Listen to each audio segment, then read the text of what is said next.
Hello, welcome to Nakhti by J.N.S. And today is the commencement of the Black Leadership Principle series. So basically, the premise of this series is based on what is Black leadership. What are the principles that they should have? Also, we always say as a community, we need Black leaders. Where's the Black leader? Where is leaders? When there has not even been a codified set of principles disseminated amongst us as people. What is leadership? What do those principles look like? And in context of who we are as a people. Not, the leadership class that we take in college that many of us have taken.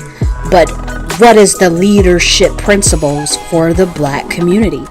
And this obviously is for the whole diaspora, but it's going to be based on Black American experience. I'm a Black American on both sides. The context of Black leadership will be very particular and not based on a general sense of what we see leadership in the dominant society. So the principles I'm going to give you are going to be according to what we have experienced, and these principles are what need to be implemented within your consciousness so that all of us can have these leadership principles in us. So then technically we're our own leaders, and we have a code, we have a code of conduct, a culture that starts to understand what the principles of leadership is. So if one of us wants to step up, and when we need to step up, if one is taken out, then another one steps up. That's the basis of having a principled leadership apparatus. So I know you guys can say, well, we all know what leadership is. Oh, no, you don't. Clearly, because basically we sell the leaders out, they get killed, and then no one steps up. When really, the goal of leadership is to train your subordinates so well that they can run without you if anything was to happen to us. That's going to be a principle that I cover, but I'll save that for later. But leadership entails many things, but in the case of the Black race, it looks a little different for you. And part of this series is going to be elucidating on that, and it's going to be quick. You're not going to see a bunch of different. Usually, what I like to do is I like to get clips and change the screen at least every 5 to 10 seconds so your eyes can see continuous new things. So I'll have videos in here for you. I will have pictures in here for you, but this is not going to be like the Queen Mothership series and the Black Man series where I was literally just flipping the screen. Because I need to get to the Black American series, which will be extremely elaborate, and I have to put a lot of energy into building that up. So Black Leadership series is more like an intermission. It's something you can listen to while you're driving and chilling, relaxing, and also want to be in a studious mode, because I try to bring an element of animation and comedy, but I am not a comedian. I am a scholar, so I am trying to figure out ways to be entertaining, because I know our people do not like dullness. That's just the way we are made. We do not like dull, boring things. I'm not a boring person, but I do boring shit. Like, my life is pretty boring. Just do some business stuff and read and write and make videos. So it's a boring. I don't have things adventurous going on. I like jazz. I like poetry. That's what I like to do. I like the jazz clubs. I haven't went to a rah-rah club in years.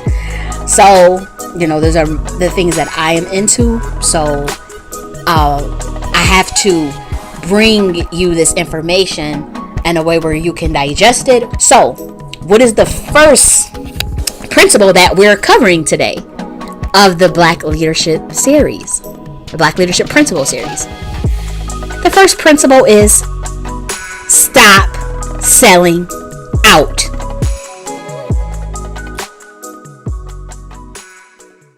Welcome to Nakhti.us. Nakhti by J.N.S. is a botanica shop that has over 4,000 metaphysical products to assist you in your spiritual journey.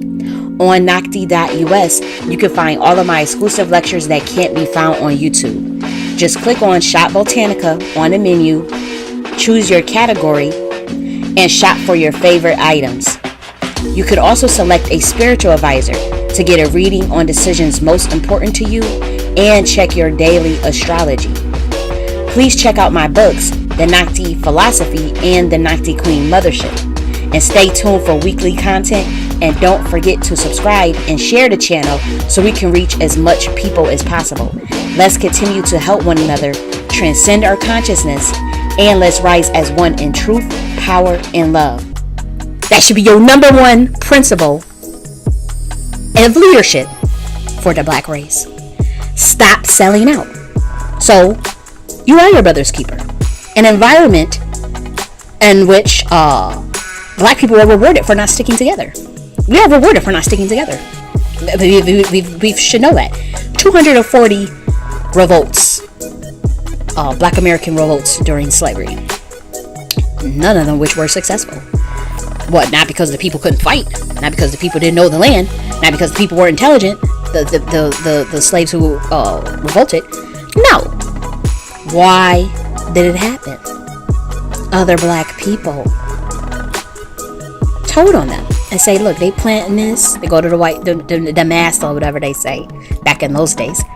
They plotting on you. They trying to think of a way to rob the damn gun store and get all the guns. I just want to tell you, because you know where my biscuit at. So they doing that shit 240 times, except for the Gullah Wars, because they stopped. They was just on one. The Gullahs was just on one. That was, and that one got buried. There was one successful. Some wasn't a revolt. It was a war. So Gullah, which you were referred to as in history as Seminole Wars, those were Gullah Geechees, who literally handed our freedom on a silver platter. And of course, they had hurried up and had Abraham Lincoln come out with the Emancipation Proclamation and controlled the narrative in the media to say, "Oh, we gave them their freedom. We gave them their freedom." They actually had already won, and they would never tell you that in the history books. And there's information that can be found and verified. But and we have letters. White people writing letters to each other. Yeah, they're actually. What the freak is going on with these Geechee Gullah niggas? These Seminole. And it was kind of like, well, just call it Seminole. And we just gonna hurry up, do the Emancipation Proclamation, and we'll put that in the history books to make it seem like we gave them their freedom. But that is far from the truth, and there were plenty of our ancestors who was ready to put in work. And again, every time, what principle did they not follow? They didn't follow the one I just gave you. They didn't stop selling out. They will sell them out every time. So that's what I mean about that reward for not sticking together. It goes back at least 500 years. So it's in your fucking epigenetics. So if you have a history of, you can get a trinket, a promotion, a job, to throw each other the bus, to not stick together, the coon, and to basically disrespect your bloodline, your soul, and you get a reward for it. Black people do it. We see what happened with the people who killed Malcolm X, and the people who, every time one Black leader stands up, everybody get jealous of them. Not everybody, but a lot of you get jealous of them. If they're too intellectual, you get jealous of them. They're too smart, they're too brilliant, they're too good looking, they're too charismatic, they're too anything. Here you niggas go, ready to take them out, plotting on them, selling them out. That is the principle that should be our highest for the Black community. See, other groups, they may not have to worry about selling, stop selling out. It may not be a part of their leadership principle. But we have a different culture, a different history. That means we need new ideas, new enrichment. So that's why I do these series. We have to upgrade the information, not stay stuck on one thing anymore. So again, when there is a society, an environment in which you are rewarded for not sticking together, and the perceived allotments, of Blacks, opportunity in this system, as we know, the perceived allotment of limited opportunity, rather. There is always the temptation to better your own position by thinking only for the self, looking out for our own. And this can be found globally wherever black people are. This is known as the crab in the barrel mentality. Sellout culture is in your DNA now, because for the last 1,000 years, that's all you have been doing. That's all you have been doing. And we can look at Africa and you see how they do their own people, how them leaders impoverish their own, and how they do their own people like dirty like that. Now there are some countries that have good presidents and that are looking out for their people's well-being. Very few in Africa. There's 54 countries in Africa, but we pretty much know it's like a known thing that they have rampant corruption and the government doesn't look out for their own people, and we pretty much know that they would take money over look out for their people. Now, let me go tell you about my baby. I just wish I wish we could have cloned this man and made thousands of him, thousands and hundreds of thousands of him. Okay, so let me stop geeking out. Case in point, we're going to talk about okay, let me just get his name out there. I can't get his name out there without getting so giddy inside. You're going to talk about the great Thomas Sankara. You guys pretty much know, and on my videos I put him up. You see pictures of him all over the place. Why? Because I admire him. I think he's brilliant. I think he's fucking genius, and he's dead. He's dead. So how did he die? Okay. He was the president of Burkina Faso. He became president. He was a revolutionary. They were revolutionaries. He was a military genius.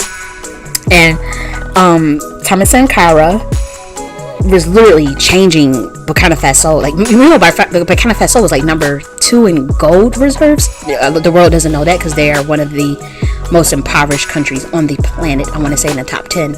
But how is that possible if they're number 2 in the world for gold? Yeah, you'll see where I'm going with this. Hear me out. So Thomas Sankara, you know, they were francophone at one point. They're supposed to continue being francophone. You're supposed to, you're supposed to be a puppet leader, basically, and act like you are, the president, and you're gonna look out for your people. No, Thomas Sankara was really looking out for his people, and that became a problem for the French, and basically he says he had these camps for these kids, and these kids would say a creed every day about how they love themselves, how they're gonna build the future kingdoms and they are the future. I can't. It was all this stuff is in French. He spoke French, so I'm loosely translating, but this beautiful man, and of course she wanted to make sure he started like farming camps, like farming programs for every black person to grow their own food. You should be able to know how to grow your own food. Of course, schools. He started schools. And not just boys could go. They were free, and girls could go too. He said, we have to make sure that he followed the Queen Mothership. Thomas Sankara embodied the Queen Mothership hierarchy system. How? Because he said, we're going to uplift our women. He said this out of his own mouth in French.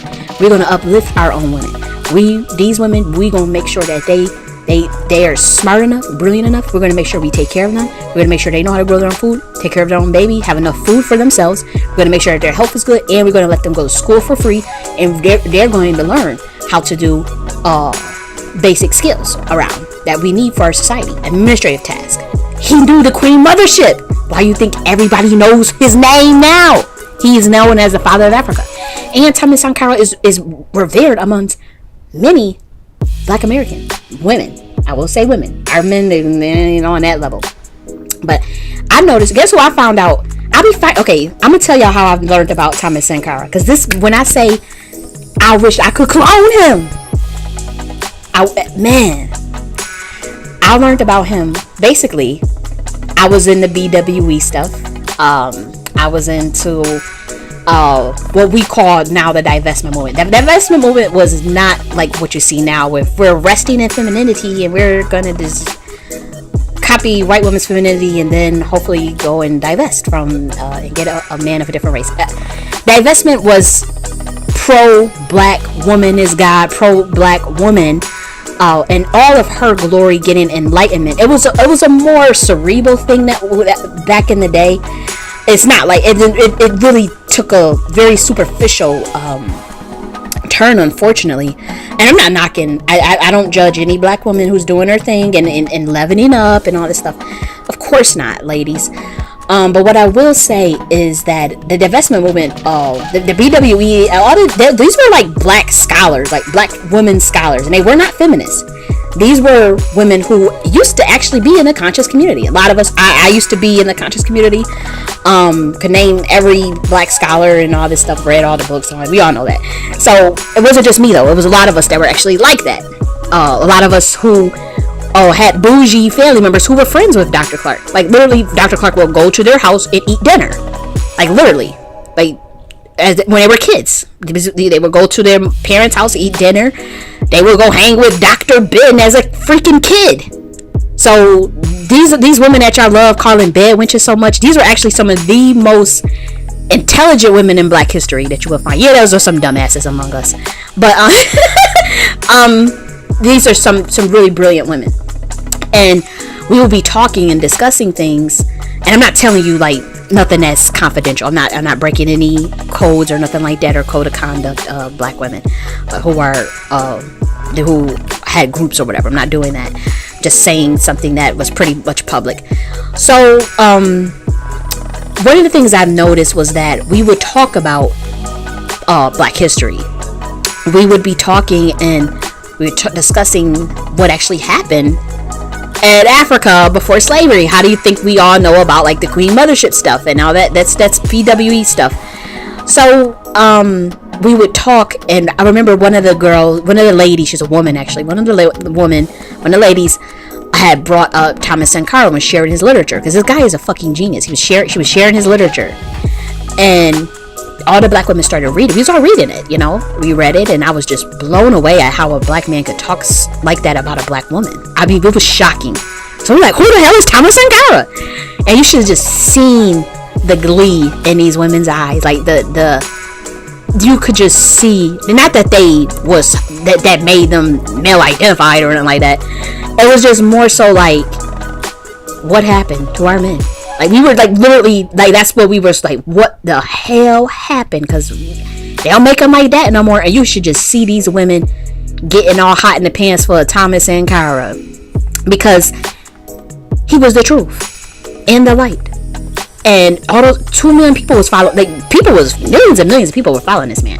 They didn't give a damn. They say he got the answers. He's a leader.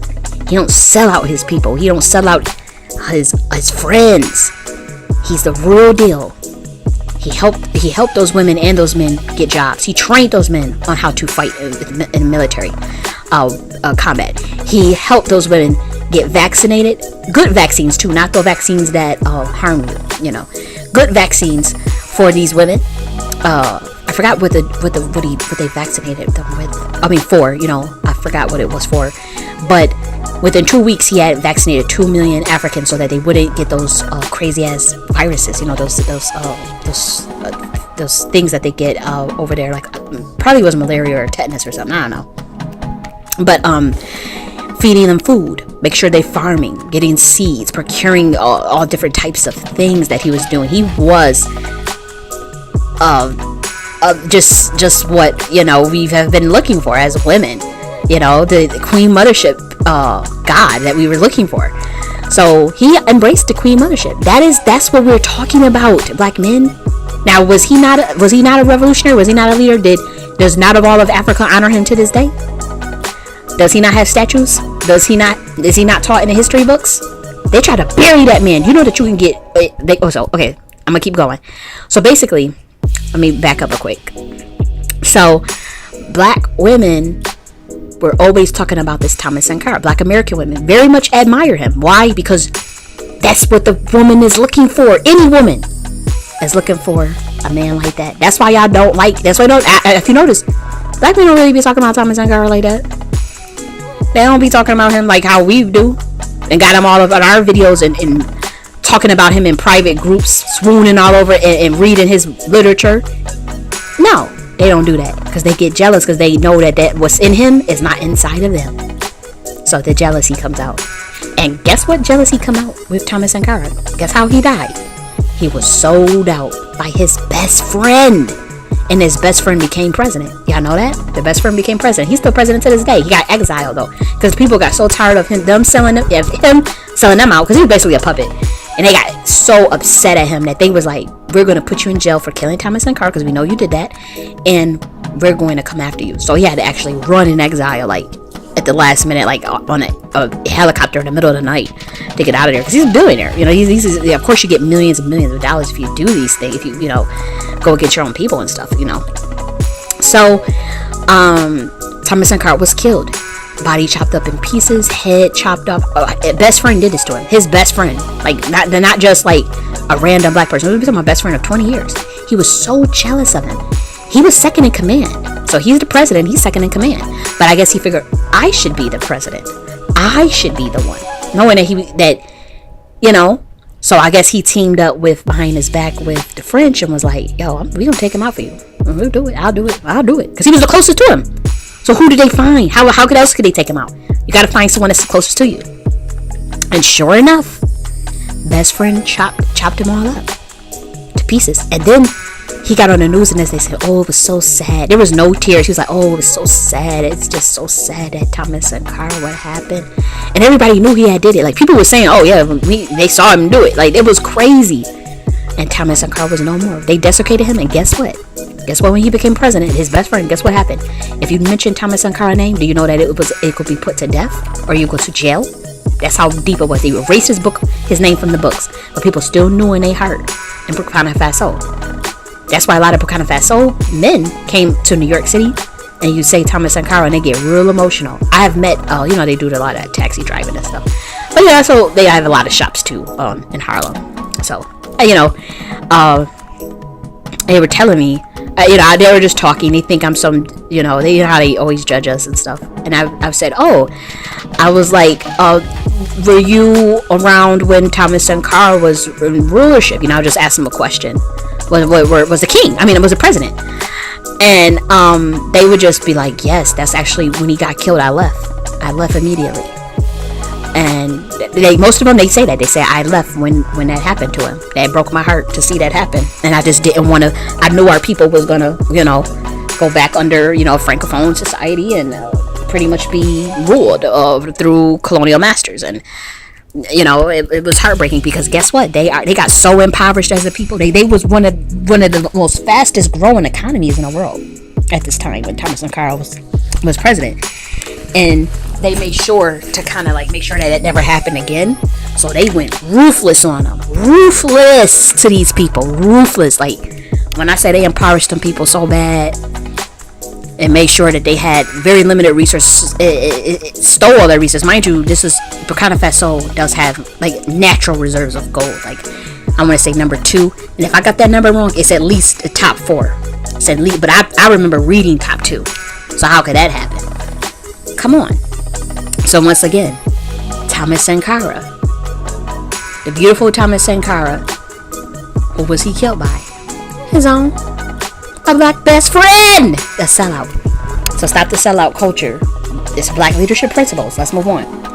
The key to happiness, self-respect, and survival lies in submerging the individual instinct that you have to get that Scooby snack, that get that butter biscuit from a society in which it's rewarded to sell your people out.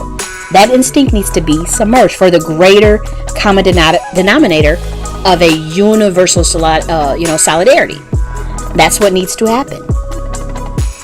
And those opportunities who make those short-term gains by walking over, their fellow black person, and by taking credit and other superficial things that they do, he loses faith with his peers. So you lose faith with other black people, but you also lose faith in yourself, because you forfeit your self-respect too on a spiritual level.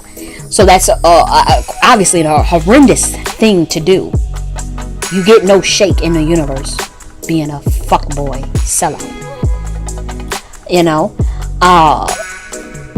So watching out for each other is actually a source of strength. Selling each other out is a source of weakness. It makes the whole collective weak. It makes you weak. So looking out for each other, it can actually be a great source of strength. And it should be common sense, but it's not in our community. You know, just like what happened with Fred Hampton. How did Fred Hampton get killed? By another black man who was working with the FBI to get him basically the coordinates of his apartment, his house. Like, literally, he was like, okay, this is where he sleeps. This is where, you know, he does this and does that. So he joins the Black Panther acting like he's going to be Fred Hampton's subordinate, you know, and let him lead him and be loyal to him. All the while, he was literally just selling him out. That is so disgusting. And so he successfully gets Fred Hampton killed. I think they shot him 100 times or some crazy shit like that. They missed the baby mama, though, his wife. They had to pay them $2 million to it, by the way, I believe. Or it was $2 to $4 million for that wrongful death. Because it was a wrongful death, and it was obvious what happened. That he was set up and killed by his own. And the guy that killed Fred Hampton, he was tormented for the rest of his life. Because he said he actually thought he was going to be able to become an FBI agent. And they threw him away. They stopped paying him. It was only giving him like $300 a month. I mean, they basically was like, you ain't becoming no fucking FBI agent. You really thought you was about to be like, so he didn't. He said he thought he was one. He said he didn't know he was an informant. You could go look at his interview. He did. He said, I didn't know I was an informant. I didn't know. I really thought I was the boys, you know. And he jumped out of a window to his suicide. But he said he kept having dreams about it. And he did say he did regret it. He was like, damn, I shouldn't have did that. Because who was Fred Hampton? Fred Hampton was extremely charismatic, who they thought would have been like the next Malcolm X, who they thought would have been the next quote-unquote Messiah.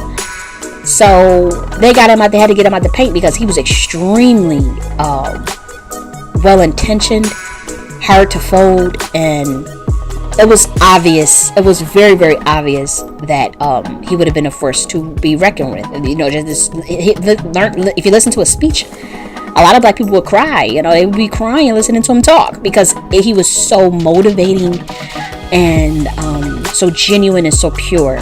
So they already knew, he gotta go. And instead of just doing a wham bam, thank you, ma'am, you know, like they do now.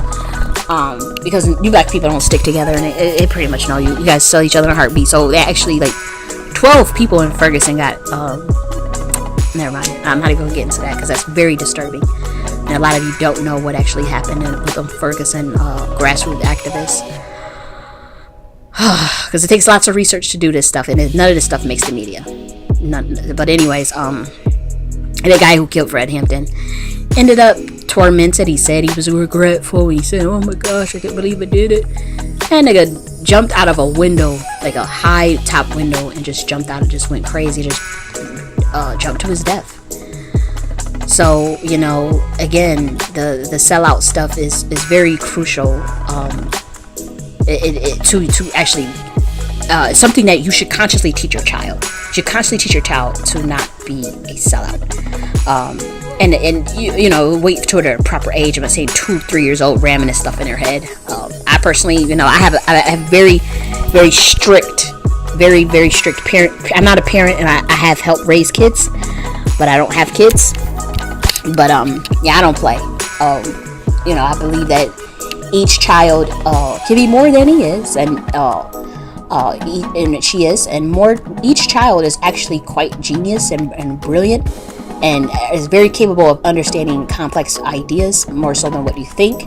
I'm not saying just give them stuff that they will not be able to understand, but you'll be surprised at teaching them, you know, a more dumbed down, or more, I won't say more dumbed down, but more kid-like version of what I'm saying, as far as like showing the morals of loyalty, showing the morals of being prideful in who you are and in your culture. You know, you say something like that, you know. But once they get old, like 13, 12, 11, 10, oh, they need to know, they should be listening to this video. And I try not to curse, I'm working on that. But no selling out. Like, look at, we've been in slavery for 500 years because in 240 rebellions, slave rebellions, got put down because of other black people. And that's a fact. But you thought the white man just was, he was clairvoyant and clairvoyant and all this other stuff, and just heard that y'all was plotting, and you could see that y'all was plotting on him, and was able, and got his shotgun and went to the quarters. No, it was a black person knocking on the door. Black men and black women. Don't think that it was just, oh, it's just, Don't try to bring that gender shit, because it was definitely, actually, I counted more black men doing it.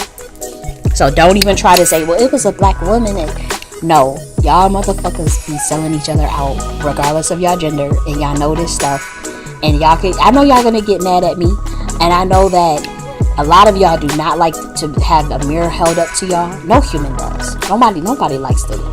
You're not even as bad as other groups of people, to be honest, but because you still will listen to the truth about yourself, even if you don't. But my thing is, listen to the truth, but don't try to plot on me either. Like, don't think that I'm trying to harm you by saying stop selling out. And if you're not a sellout, then you're not the person I'm talking about. Clearly. You're clearly not the person I'm talking about. Have that honor and integrity in yourself. And knowing that should be a leadership principle in our community, so that if you see any ounce, black people, if you don't have a position of leadership amongst us or just in society, if you see any ounce of sellout in a black person, they should not be your fucking leader. Any ounce, nanosecond, not even a nanosecond of a sellout behavior. Nanosecond. Get rid of them. And that can be your leader. And you need to say that. How the fuck is that our leader? They're doing everything that's not in our best interest. Anything that is not in your best interest is sellout behavior, dumbass. I'm sorry I'll cuss at you. But when you see someone saying, oh, we need to do this with the black family, and oh, the black man he needs to do this. Y'all know what they be doing. They want to break up. They don't even want black people procreating with each other anymore. This shit is crazy. Like, this shit that, like, y'all are literally have a war waged on y'all, and it's black people in front of the war. It's not white people that's pulling all the strings. It's black people. The black leaders, quote unquote. That's why you don't have any leaders.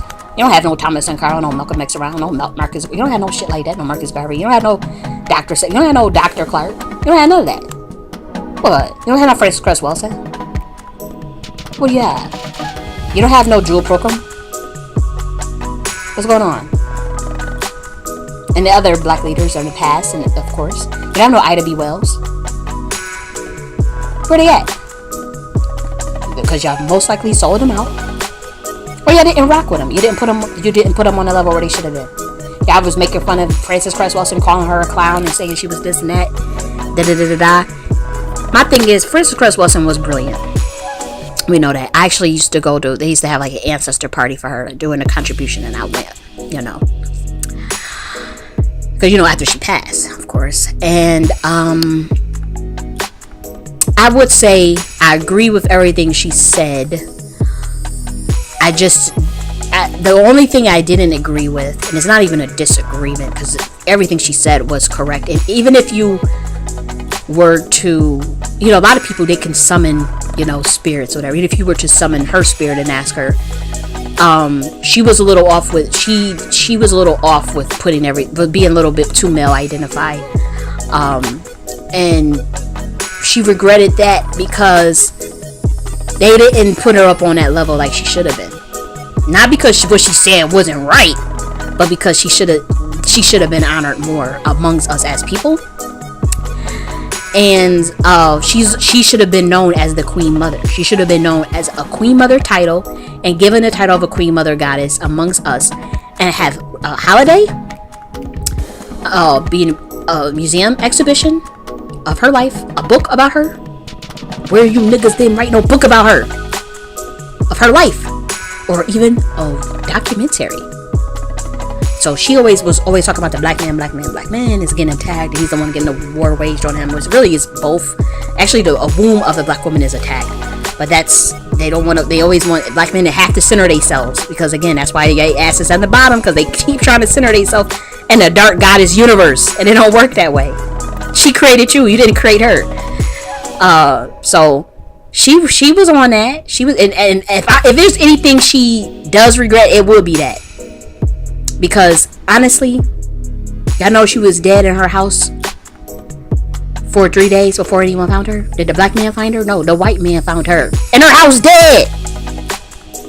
So where was y'all at? How she died in her house by herself? Why wasn't no? It should have been a black security guard outside of her door to protect her.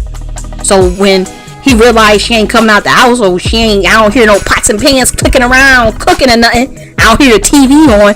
Let me go and check on Queen Mother Frances Cress Welsing and see what she's doing inside of her house. And he would have found her right then and there. So if a proper get a proper arrangements going, versus police just showing up, to see what's going on with her. We ain't seen her in days. She was dead for 3 days, starting to rot.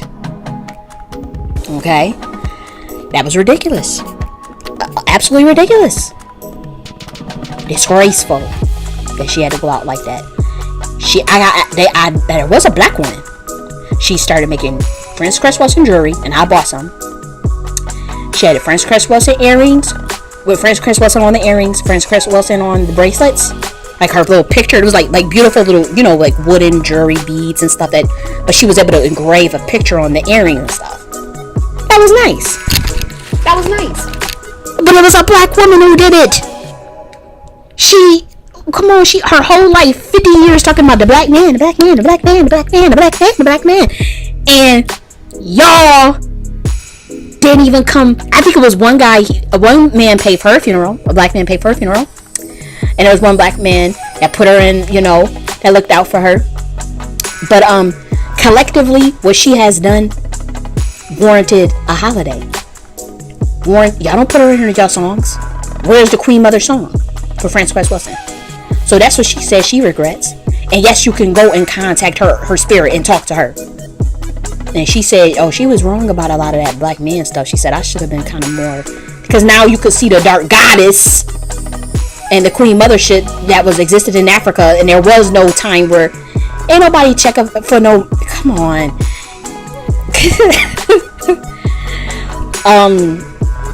Black men, y'all got a lot of things confused with this whole thing. Go watch the last finale of the Black Men series if you want to know the truth of why you have not been able to rise to the top again in 1,000 years, and what you need to do to rise to the top. Miraculous ascension. Go watch that, and your mind gonna be blown. Your ass is gonna be like, woo! Because the dark goddess, she does love you, but she is extremely disappointed in you. I keep saying it again. You will never, ever, ever rise at the expense of your woman. Ever. You will never implement the systems that you see the white man implement. Never. She said you will fail every time you do it. But she said you will have your rulership. You will be able to rise under the Queen Mothership Dark Goddess system.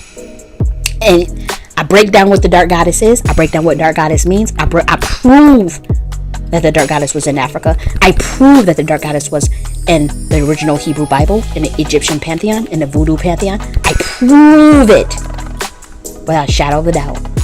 So y'all need to go watch that Black Man series, part 7 finale, and the Black Man's gonna learn. And back to Frances Cress Welsing, that's what she learned on the other side too. That's what she learned, and said, oh shit, I wasn't wrong. I said what I said. But when I needed y'all the most, y'all didn't make no book for me. Y'all didn't keep my legacy alive. It's only one man that be talking about her. One guy. And y'all come at anybody that speak the truth, to be honest. So y'all come at y'all just programmed to go against y'all. So y'all weird as hell like that. But it's like only a couple of guys, it's just a small subculture of us that knows about her. And she try to help you understand why racism, white supremacy exists, and the subconscious psychology behind a lot of the behavior of these people in terms of even something as simple as sports like golf, and like a game such as pool.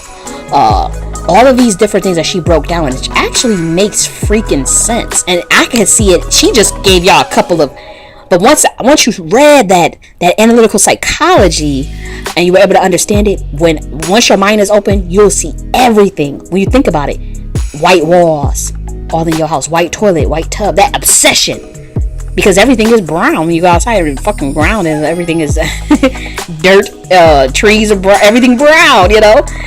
So when you go inside, the white walls, white this, white, oh, like this obsession. You know, it's not common to see black tubs back in the day. I mean, you might have black tubs now and black walls now, but for a long time, all the walls were white, all of the blinds, and like, this was a serious obsession that she's trying to break down, and you could see it everywhere. Not just that, you could see it literally. It's like the insecurity, like it's something going on there with them that they projected onto us, and she pointed that out. And with her pointing that out, was very brilliant, because they try to, of course, they say, oh, she crazy. She was an MD. This was a motherfucker that had a PhD. I think she was a PhD or MD. I'm not sure.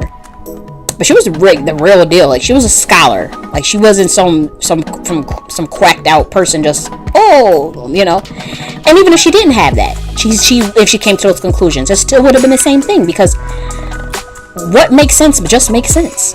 So she tried to really break down the psychology behind these people. You know what? I think she might have been a psychologist or psychiatrist or psychologist. I'm not sure. But she was a doctor. I think she got a degree from Stanford. I'm not sure. She went head to head with, she used to get into debates with some of these men who were like, I think that the guy William Shockley, but he was the professor at Stanford, I believe. And she got into a debate with him, spanked his ass, tore the frame out his ass. And he became a disgraced scholar. Like, he wasn't, because it was so obvious that he for one was racist, and then two, that a lot of his stuff was bullshit. And he was no longer credible after that debate, because he made a fool out of himself going up against her, you know. But that was what happens when, you know, people know the truth about black people, but they can't accept the truth. The accepting of it, in relation to what it means, what it says about themselves, is very, very hard to grapple with. So it's like, instead of grappling with that, instead of apologizing to someone you know you've done wrong, or instead of admitting the truth, it's like, bury yourself deeper into alternative reality consciousness.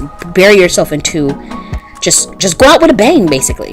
If you're gonna go out anyways, fuck you. And you go and you stick to the lie, because the lie is going to be exposed anyways. But even if it's exposed, so what? I'm still going to stick to it. That's what you're dealing with now, you know. But in the context of black leadership principle, you should stop selling out. Because I would say, if y'all want to get real, you did the same thing with Dr. Clark and Dr. Ben too. They died alone in a nursing home. Nobody looked out for them. I think it was some PIs and some street niggas that paid for their funeral and stuff. The same person, I think, that helped with Francis Cress Welsing. I believe.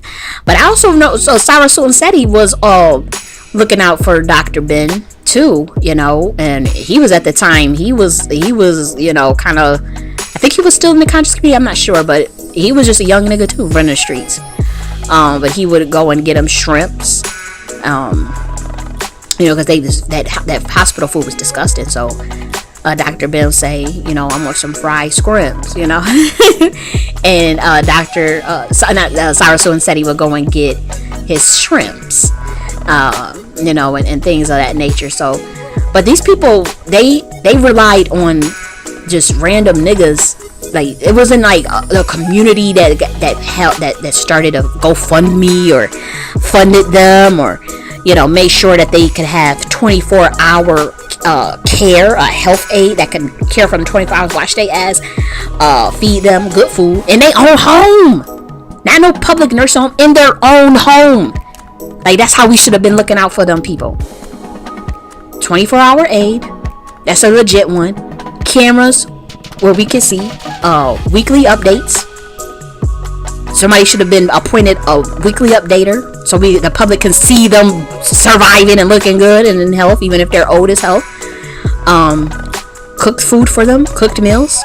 The money is there for this. What about, we can't get $50,000 a year as a community for these people who have sacrificed their life, sacrificed brilliant scholars. Like, Dr. Ben is a fucking genius. And yeah, you know, He didn't say not much about the Queen Mothership, because a lot of these scholars, they didn't really want to go touch on it. It is painful because then it's back on us as far as how we got in the situation. But for the most part, these are literally the pinnacle. You won't get, like, if you look at Dr. Ben's books, 300-page books of nothing but scholarship. It's like, do you know how much of a fucking disciplined person? I can't even get through 90 pages. I get tired. It's like you're writing just, you're talking about multiple books, multiple, like just these, you know, like breaking down facts. And he died alone like that. And it was so random nigga on the street that happened to watch it. You know, he went, they was sitting in class, you know, and I guess he said, I'll go check up on him once a week and get him some shrimps and get him, you know, some candies or whatever. But he should have been in his own house. He didn't have to be in a fucking nursing. He should have been in his own home, 24-hour care, weekly updates, able to die in peace in their own home, in peace. He died penniless and broke as fuck. Dr. Ben, they were broke. Dr. Clark, they didn't have no money.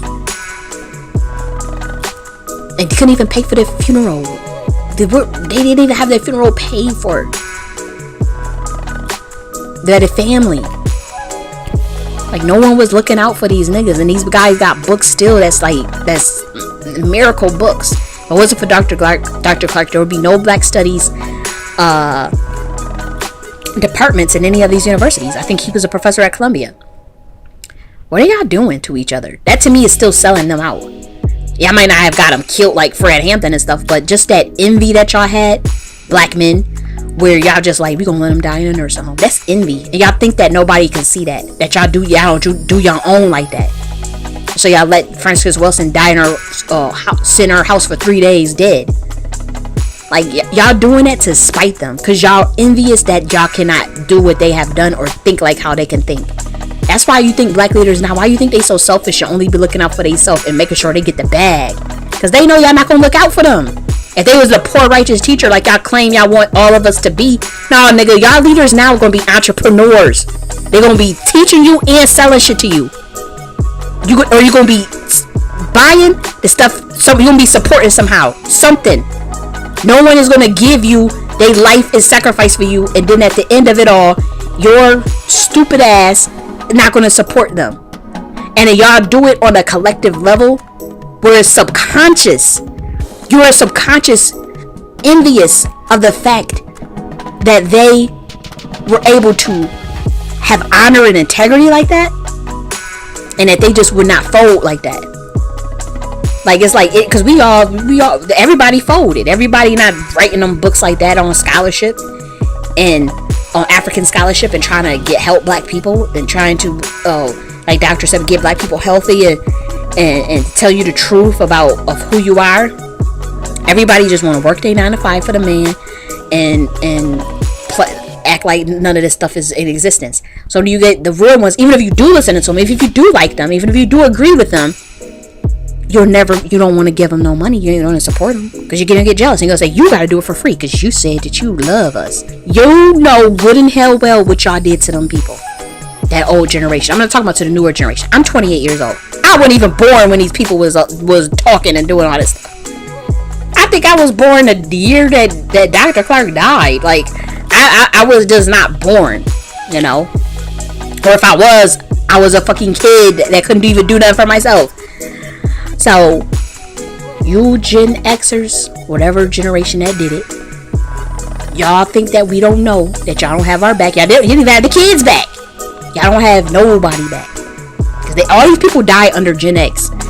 Malcolm X, Martin Luther King, Fred Hampton, Huey P. Newton. All these motherfuckers die under y'all, Thomas Sankara. Like, this shit is deep. And it's all done. That's why you think Black people that be known, it's Black geniuses out here. They're fucking brilliant, and they go and just do boule shit, or they go and they get a nice hefty bag, and they literally know things that can get y'all out of y'all situation. Literally knows it. They quiet though, cause they say y'all niggas might not to stress me out, and all y'all gonna do is sell me out. All y'all gonna do is never look out for me, get jealous of me. So why would I put my life on the line They know it. They know it. That's why it's sad, but y'all got a chance to turn this around as a culture. That's why the Black leadership principle is stop selling out. Even if you don't want to be all like about, talking about Black stuff all the time. Okay, that's fine. But don't sell nobody out. Y'all in the workplace or something, especially you Africans. Y'all got the worst with that. The Black Americans, there's something wrong with y'all. Because I swear I've been around y'all and y'all be sizing each other up. Y'all never go after other groups. Y'all never go after white people in these jobs. Y'all never go after Asians. You never go after the Arabs. And y'all go after each other every time. I've seen it with my own eyes. And y'all be sitting there reeking of jealousy. Africans, I could feel it. I could literally feel jealousy oozing off of y'all. And I just be looking like, these stupid ass niggas, they are not even my competition. I don't check to knock other Black people off their pedestal. I don't check to knock nobody off. But I'm sitting there watching the systems, watching who's doing who's running, how do these people think, whether they white or Black or whatever, Asian or whatever. I'm looking at their consciousness and seeing what position is in my best interest. What can I do to get to the top?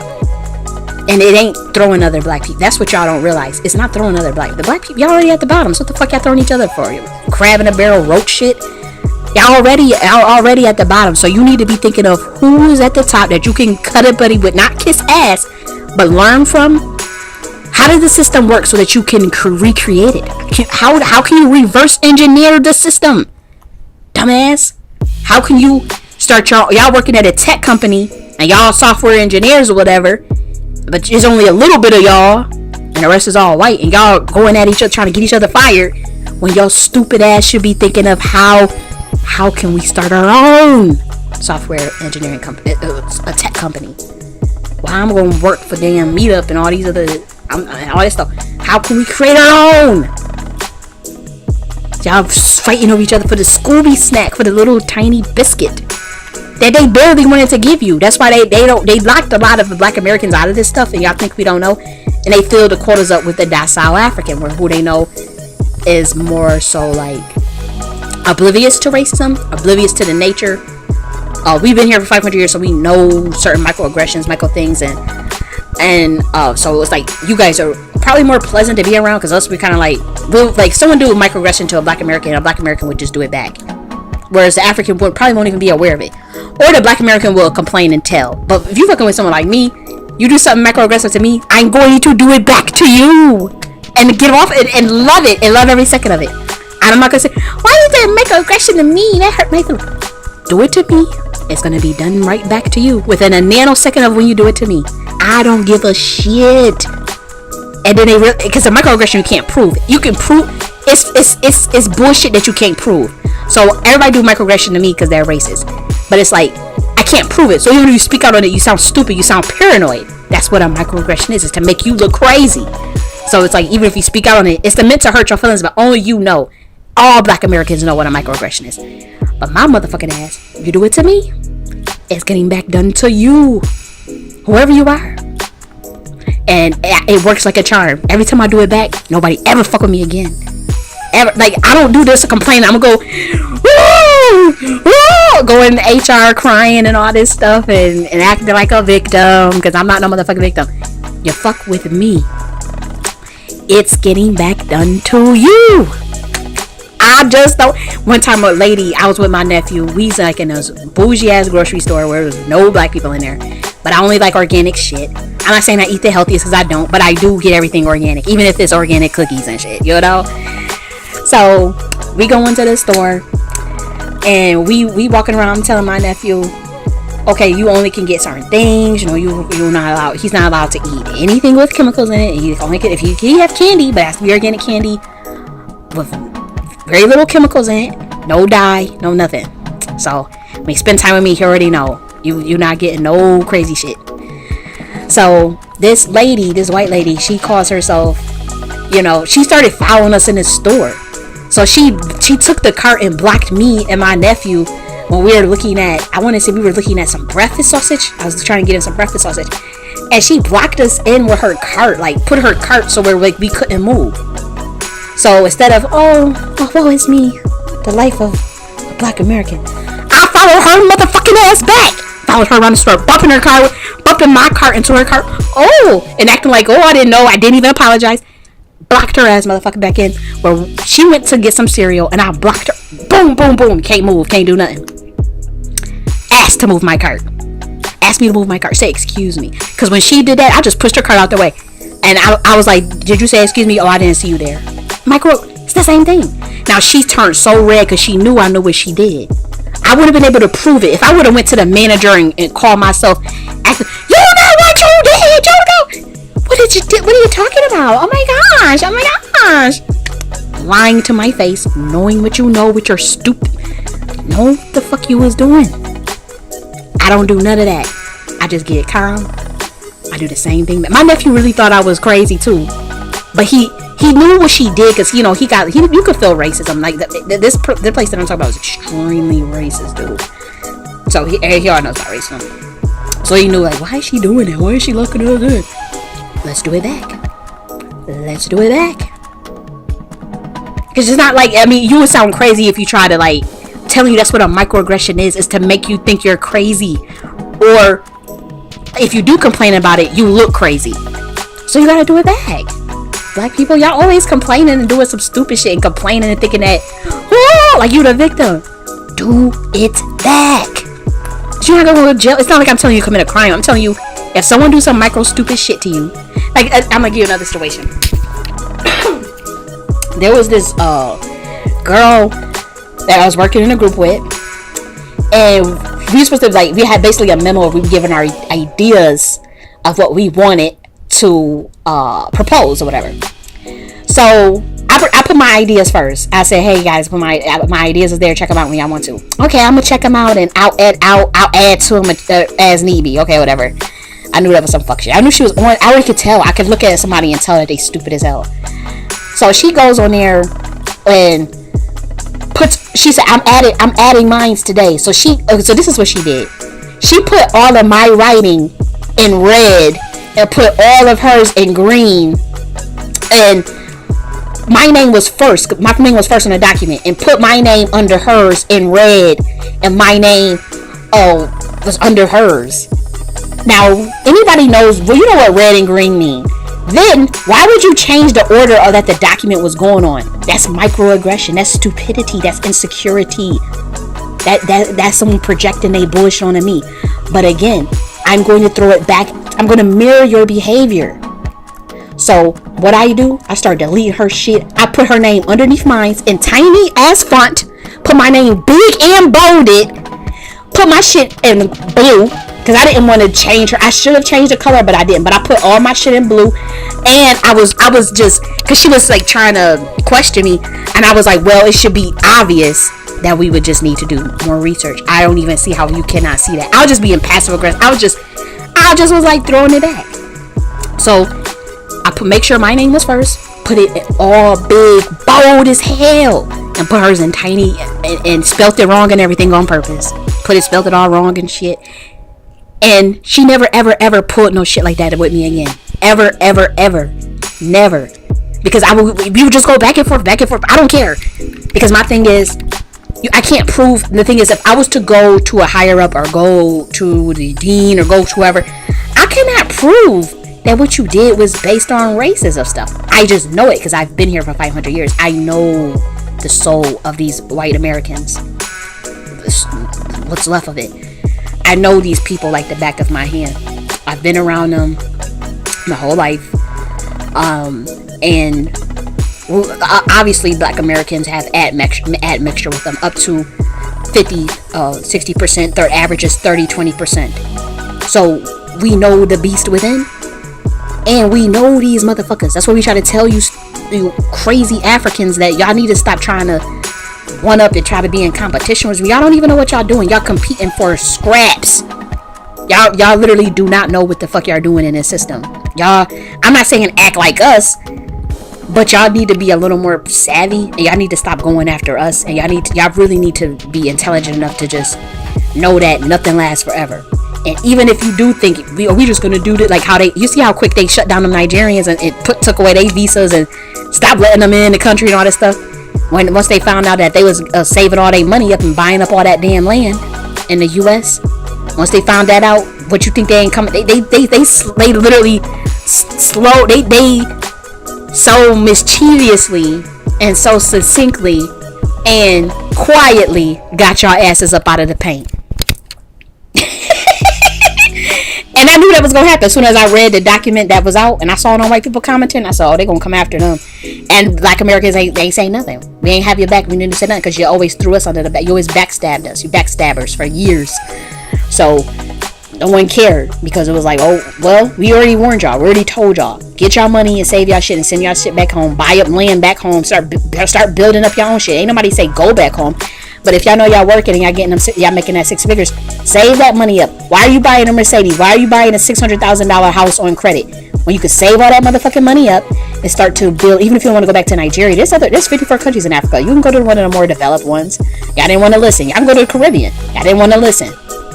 Even if you stay here, don't be a coon. Just get your land, own your land. Even if you buy, just be chill. No, y'all wanted to throw us under the bus. Y'all was so brown nosing. And then next thing you know, they upped the visa application. Then they restricted visas from coming in here from that country. They was doing all types of backhanded stuff. And y'all think that stuff gonna get overturned just because Biden is in there? No. I'm telling you, this is how it go. The only one that they don't go after is them Asians because they got shit set up in their country where pretty much they can kind of flex now. But when we were trying to tell you guys that y'all was selling us out on the workplace, calling us a kata and all this stuff, and your karma is just beginning because all you have to do is be in tune with nature as well, just like the Black American, be in tune with the dark goddess, and be in tune with your soul blueprint. And be a genuine nigga to your fellow black person. Even if you're not from the same tribe, dumbass. Yes, do y'all not study the Conference of Berlin? Of how y'all got in that situation? Backstabbing asses. So all y'all do is sell each other out. And I'm tired of it. No more of this shit. All you gotta do is love yourself. Love your image. You're gonna love your image soon enough. Because your ass is not gonna be able to do none of the things that you're doing. Looking out for one another is a source of strength, not weakness. And even if you have this perception that you're going to get a reward on a subconscious level, if I get her out the way, I get her out the job, I get him out the job, I get him fired, I get her fired, and I'm going to get the promotion. And then you don't get the promotion at all. They give it to a white person. That's how it works. Start thinking of ways to own your own stuff. Start thinking of ways to come together and build businces together. When y'all could have been teaming up together, it's 3 black niggas and y'all all making 6 figures. That's $300,000 among y'all. Y'all don't think together to start your own fucking business, your own tech company. This is the thing. This is the problem with y'all. And I'm not saying that this is all of us at all, but it's enough to where it's literally a stereotype. And they made that Uncle Ruckus character and stuff, and they be making that stuff on purpose. They that Django character. Remember that? Not Django. It's the one that plays Samuel Jackson. I forgot his name. But they be making us stuff. They be putting that in the movies on purpose, just like the Harriet Tubman movie, 12 Years a Slave. They be showing that stuff on purpose. Because it's an actual stereotype that all y'all do is sell each other out and don't have each other back. And of course they showed that in the Nat Turner movie as well, I believe. So Black leadership principle number 1, stop selling out. That goes on not just for the leaders but for all of you. That should be a principle in our community. Or we don't do that sellout. Leave that to as far as Black Americans, leave that to the other people. If Africans want to still be that way and not realize that that's why they're at the bottom for 1,000 years, then that's on them, And I have a problem with any other group. I pretty much have only dated African men for the last 7 years, so no one can say, oh, you just don't like Africans. You just don't like Africans. I've tried to befriend African women. They They got some issues with jealousy. They have issues with themselves. They don't see themselves as the queen or the queen mother, as the goddess. So that's a problem. Black women, period. They don't see themselves as the goddess. They wretched. And they should be seeing themselves as the goddess. They should be seeing themselves as the phenotype of the original woman, the phenotype of true womanhood and femininity. But if I really believe that, and then you don't, and the next woman don't believe that, how are we going to click? We don't have no resonance. We don't have the same consciousness. It's going to be hard to connect. Because here I am thinking that about myself, but I'm also thinking that about her. But she, she trying to one up me or size me up or look at me as strictly competition, instead of building a budding sisterhood, a great friendship that is based on loyalty and based on love. These women don't be thinking like me. I believe in genuine love, and I just don't find that belly aching genuine authenticity from Black people. And I be so hurt, like my soul just be like hurting so much, because I can't understand how. I don't get it. I'm like, I don't get this need to hurt each other like that. I can't relate to it. I can't. So that's my pain that I have to deal with. I'm pretty sure it's a lot of Black niggas that's in pain, that's real genuine, that's pure souls, that really don't be thinking no crazy, no treacherous stuff. Like, can you imagine that type of pain they must be in if they can't relate to being a sellout, but they getting sold out by their own people in the workplace or at school? You can't imagine if you are enlightened like me, and you really believe in a code of conduct, and you really believe in your own power and in your own beauty, as well as that as your fellow brother and sister, fellow Black person, it's shocking when they don't believe that about their own self. I can't get it. I can't relate to it. I talk to Black men all the time, even African men. I can't see how they can't see it. Like, they really don't. They really be thinking that I'm the one that's an anomaly. And I run into a lot of sellouts. Like, even if they don't sell me out, I run into people with a lot of sellout spirits, and basically where they be buck broken, or like they just give up. They just gave up. Like, and I just don't understand that. Like, what are you giving up for? Like, what is there to give up on? Like, yeah, I know we're in a fucked up situation, but it's like, once you know why and how, there's always the solution. There's always a silver lining. There's always a light at the end of the tunnel, and I don't see how y'all can't see it, and I can. And it's lonely at the top. You get a lot of shit done, and you cut out a lot of the bullshit out of your life, but it is very lonely at the top. And by that, I'm talking about mentally, and spiritually. I just can't relate to a lot of these things. So for those of you who have the same feelings that I have, the same pain that I have, the same vibration and consciousness, please let's stick together, and please let's really, really work on solidifying our own culture and being amongst each other. Even if that means like connecting, like physically connecting, virtually connecting with one another, so that we can stick together and trust and believe. If y'all trying to come among us and you some type of agent, or you some weirdo that's really just trying to get intel, we will know. You're not coming around me snooping around and thinking that you're gonna find, because I'm not, it don't work that way with me. Yeah, I'm a hopeless romantic when it comes to like my people, and like I do get very frustrated, very angry. But I have found ways to channel that energy to where I don't get suckered, and I'm not naive, and I will not let you backstab me and disrespect me. It's not happening. It is not happening. I will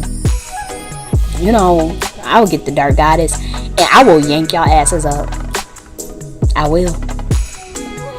yank your ass up. I'm not playing that with y'all. So, and I'm not talking to the people who were already on my vibration and conscious. I'm talking about niggas who claim they want more information from us. So let's stick together, and no more selling out. No more. And I'm gonna talk to y'all later. Bye.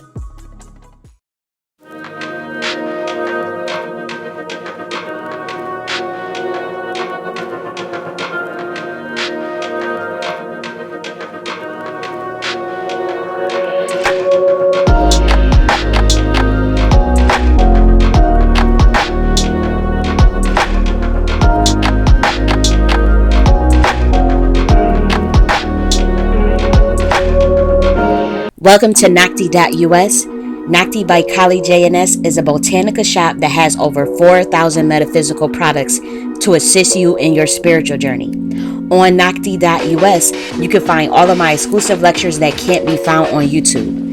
Just click on Shop Botanica on the menu, choose your category, and shop for your favorite items. You could also select a spiritual advisor to get a reading on decisions most important to you and check your daily astrology. Please check out my books, The Nakhti Philosophy and The Nakhti Queen Mothership. And stay tuned for weekly content. And don't forget to subscribe and share the channel so we can reach as much people as possible. Let's continue to help one another, transcend our consciousness, and let's rise as one in truth, power, and love. And I'll talk to y'all later. Bye.